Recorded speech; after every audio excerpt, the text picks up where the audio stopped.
Au nom du Père et du Fils et du Saint-Esprit. Amen. Viens, Esprit du Seigneur, viens inonder nos cœurs, viens nous combler de la grâce d'en haut. Évangile de Jésus-Christ selon saint Matthieu. Jésus avait nourri la foule dans le désert. Aussitôt, il obligea les disciples à monter dans la barque et à le précéder sur l'autre rive pendant qu'il renverrait les foules. Quand il les eut renvoyés, il gravit la montagne à l'écart pour prier. Le soir venu, il était là seul.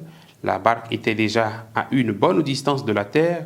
Elle était battue par les vagues, car le vent était contraire. Vers la fin de la nuit, Jésus vint vers eux en marchant sur la mer. En le voyant marcher sur la mer, les disciples furent bouleversés. Ils dirent « C'est un fantôme ». Pris de peur, ils se mirent à crier. Mais aussitôt Jésus leur parla « Confiance, c'est moi, n'ayez plus peur ».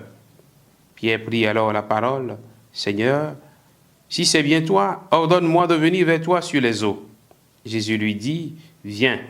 Pierre descendit de la barque et marcha sur les eaux pour aller vers Jésus. Mais voyant la force du vent, il eut peur et comme il commençait à enfoncer, il cria « Seigneur, sauve-moi ». Aussitôt Jésus étendit la main, le saisit et lui dit « Homme de peu de foi, pourquoi as-tu douté ?» Et quand il fut monté dans la barque, le vent tomba. Alors ceux qui étaient dans la barque se prosternèrent devant lui et ils dirent « Vraiment, tu es le Fils de Dieu ». Après la traversée, ils abordèrent à Génézareth. Les gens de cet endroit reconnurent Jésus. Ils firent avertir toute la région et on lui amena tous les malades. Ils le suppliaient de leur laisser seulement toucher la frange de son manteau et tous ceux qui le faisaient furent sauvés. Acclamons la parole de Dieu. Louange à toi, Seigneur Jésus. Bien-aimés de Dieu, frères et sœurs en Christ, nous sommes aujourd'hui le mardi 5 août. Hier, nous avons vu Jésus qui montre sa compassion, son cœur débordant d'amour pour une foule. Mais aujourd'hui, on voit Jésus qui se met à l'écart pour prier. Jésus qui va se reconnecter avec son Père. Jésus qui va vivre ce temps de qualité avec son Père dans la prière à l'écart sur la montagne. Comme quoi, la mission ne peut se tenir si elle n'est pas rechargée par les énergies spirituelles. Nous ne pouvons pas porter l'œuvre de Dieu si nous ne communiquons pas avec Dieu. Nous ne pouvons pas parler de Dieu si nous ne laissons pas Dieu nous parler. C'est ce que Jésus nous montre en prenant du temps. Après avoir nourri les foules, après avoir guéri les foules, il va parler avec son Père, il va écouter son frère et son Père, il va rester en contact, en intimité profonde avec lui. Comme quoi, nous aussi, comme chrétiens dans le monde, nous aussi, comme prêtres, comme chrétiens de façon générale, nous avons notre mission dans le monde. Mais cette mission ne peut pas se tenir si nous ne sommes pas en communion avec Dieu, si nous ne trouvons pas du temps pour prier, si nous ne trouvons pas du temps pour rester scotchés à Dieu.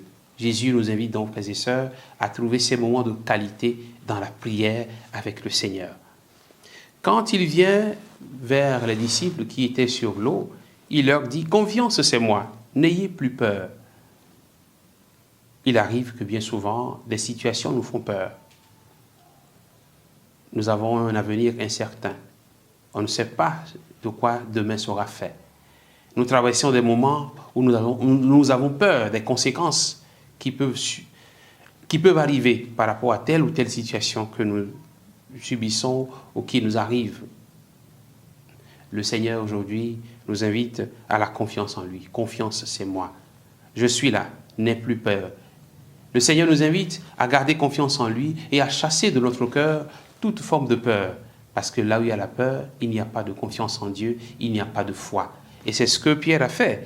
Pierre, quand il a manqué de foi, il va tomber dans l'eau, il va sombrer. Et donc si nous manquons de foi, nous allons chuter, nous allons sombrer.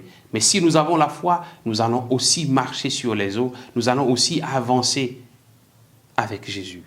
Et la dernière chose, c'est que Jésus entre dans la barque des disciples et le texte dit « le vent tomba ». Mon frère, ma sœur, Jésus veut entrer aussi dans ta barque, la barque de ton cœur, la barque de ta maison. Et s'il entre dans ta maison, s'il entre dans ton cœur, s'il entre dans ta vie, tous les vents qui sont là et qui s'agitent vont tomber. Parce que là où le Seigneur Jésus est, sa puissance et sa force se dégagent toujours. C'est pourquoi aujourd'hui, il nous invite encore à grandir dans la confiance avec lui. Demandons-lui de venir prendre possession de nos vies, d'être le capitaine de notre bateau, d'être le capitaine de notre vie, afin que notre vie soit apaisée en lui qui est notre Dieu, maintenant et pour les siècles des siècles. Amen. Au nom du Père, et du Fils, et du Saint-Esprit. Amen.